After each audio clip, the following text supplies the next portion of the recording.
جی ناظرین، ملکی news studio میں ہوں آپ کی ہوسٹ سمرا چودھری۔ خبروں کے سلسلے کو آگے بڑھاتے ہوئے خبر شامل کر لیتے ہیں۔ جناب ملک سیف الملوک کھوکھر صاحب MNA، صدر مسلم لیگ نون لاہور، والد محترم جناب چودھری محمد انور ڈھوڈی سینئر مسلم لیگی رہنما کی عیادت کے لیے خصوصی طور پر شیخ زاید ہسپتال تشریف لائے۔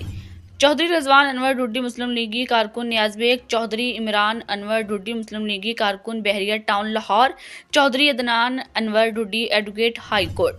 نیوز اسٹوڈیو میں آپ کو ایک بار پھر سے اہم خبر سے آگاہ کر رہے ہیں۔ جناب ملک سیف الملوک کھوکھر صاحب MNA، صدر مسلم لیگ نون لاہور، والد محترم جناب چودھری محمد انور ڈھوڈی سینئر مسلم لیگی رہنما کی عیادت کے لیے خصوصی طور پر شیخ زاید ہسپتال تشریف لائے۔ ملکی نیوز اسٹوڈیو میں شامل کریں گے مزید انٹرنیشنل خبریں ایک چھوٹی سی بریک کے بعد۔